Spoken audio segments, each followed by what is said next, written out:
Hola, ¿qué tal? Les voy a mandar este video sobre el siguiente tema de historia.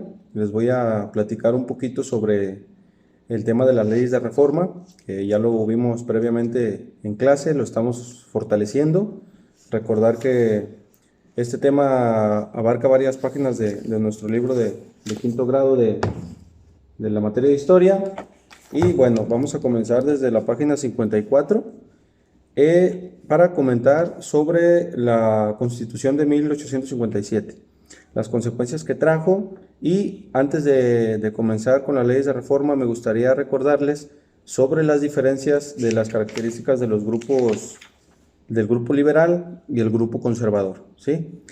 Acuérdense que en los liberales la forma de gobierno deseada era que querían ser comandados o querían llevar a la cabeza a un ciudadano mexicano.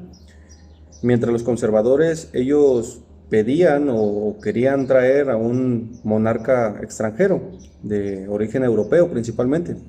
También los principales objetivos de los liberales era desamortizar, dejar libres todos los bienes del clero y las tierras comunales, permitir la libertad de culto, que era la religión, y establecer la igualdad entre la población ante la ley.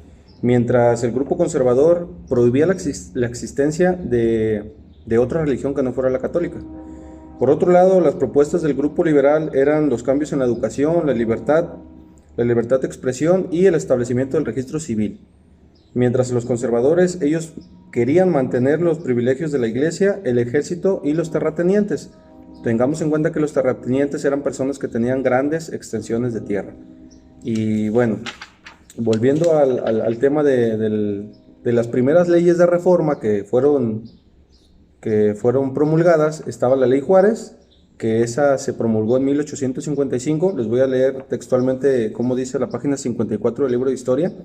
Dice: las primeras leyes que promulgaron fueron la Ley Juárez, que quitó privilegios a los miembros de la iglesia y del ejército y estableció la igualdad de todos los ciudadanos ante la ley. La Ley Lerdo, que buscaba propiciar el progreso económico poniendo en circulación bienes y capitales de las corporaciones civiles y eclesiásticas. Y la última, la Ley Iglesias, en 1857, que reguló el cobro de servicios realizados por la Iglesia Católica como bautismos, entierros y matrimonios, entre otros, para que no se afectara a la gente sin recursos. En esta última parte les mencionaba en clase que los bautizos, las bodas, todas las ceremonias religiosas en ese entonces únicamente podían desarrollarlas o llevarlas a cabo las personas que tuvieran un poder económico más solvente. Las personas que carecían de economía solvente, pues estaban limitadas a celebrar este tipo de reuniones que desde hace pues muchos años, con la llegada de los españoles, se implementaron, que fue la religión católica. Por otro lado, la Ley Juárez quitó los privilegios a personas del clero, a religiosos, sacerdotes, obispos, y también la Ley Lerdo, que buscaba propiciar el progreso económico poniendo en circulación bienes y capitales de corporaciones civiles, que eran organizaciones cuyos miembros son los únicos que pueden decidir sobre ella en asuntos como gobierno y administración. Recordamos aquí, por ejemplo, que la Iglesia Católica tenía mucha influencia en las decisiones de las escuelas, de la educación. La educación iba ligada a la religión, algo que también se separó. Las leyes de reforma lograron esto, que la escuela, o sea, la educación fuera tomara un camino, un rumbo separado a la iglesia, ¿sí? O sea, que se separara la iglesia del Estado, y por orden, por consecuencia de la educación. Entonces, este es uno de los objetivos de las leyes de reforma. La misma guerra de reforma, que también duró 3 años, iniciando en 1858 y terminando en 1861. Claro, esta es la versión que estamos nosotros estudiando del libro de texto de historia de la Secretaría de Educación Pública. Eh, también el primer párrafo de la página 56 menciona que en este entonces, en estos años, hubo dos presidentes. Por parte del grupo conservador estaba Félix Zuloaga, que era del grupo conservador, mientras por el grupo liberal se tomó en cuenta a Benito Juárez, que en ese entonces él era el presidente de la Suprema Corte de Justicia. Entonces, había dos presidentes. ¿Qué es lo que pasó? Que previo a eso, Ignacio Comonfort, tras el estallido de la guerra, él salió huyendo, se vio obligado a dejar el país y de acuerdo a las leyes, Benito Juárez, que era el presidente de la Suprema Corte de Justicia, tomó el cargo de presidente por el grupo liberal. Félix Zuluaga, por el bando conservador, él se ubicaba en la Ciudad de México, ahí estaba su sede de la presidencia, y Benito Juárez, del lado liberal, quien él gobernó desde Veracruz. La Guerra de Reforma dividió a la población en dos grupos. Miren, por ejemplo, también aquí en este párrafo, dice, durante la lucha,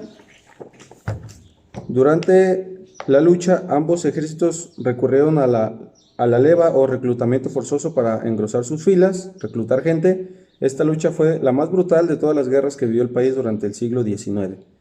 Finalmente los liberales vencieron y en 1861 Benito Juárez hizo su entrada triunfal a la Ciudad de México para establecer su gobierno durante la guerra.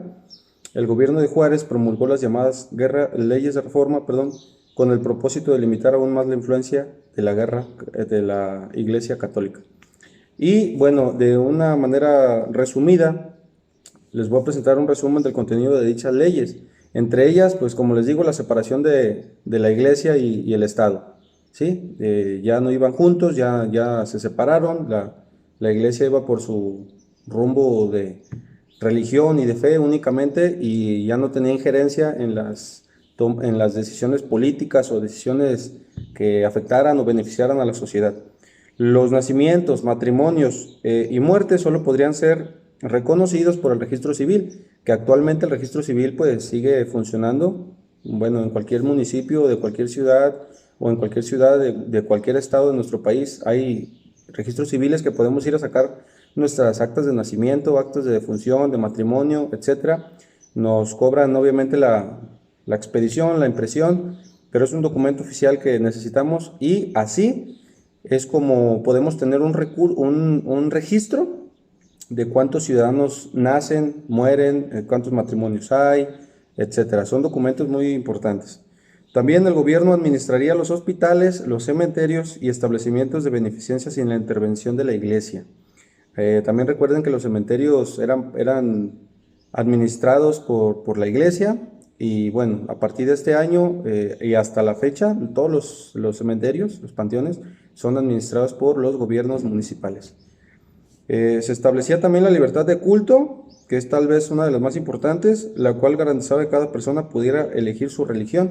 Y también es algo que tenemos hoy en día, que las personas podemos elegir creer y seguir la religión que queramos o no tener ninguna, y en las escuelas pues no se impone una religión, y es algo muy importante también mencionar eso. Y bueno, pues como les digo, la diversidad siempre está presente y el respeto es algo que debe estar fundamental allí, ¿verdad? Bueno, entonces yo les dejo este video para que lo analicen y por favor en su libretita me van a escribir 2 preguntitas para que hagan la retroalimentación del tema. En la página 57, en la parte final, dice, ¿te has preguntado qué datos hay en tu acta de nacimiento? Lo vas a analizar, lo vas a escribir en tu libreta y por último, ¿en qué circunstancias la utilizas? En este caso, el acta de nacimiento.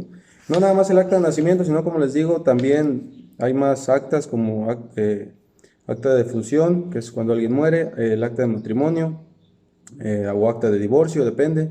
Y son documentos que necesitamos para diferentes trámites,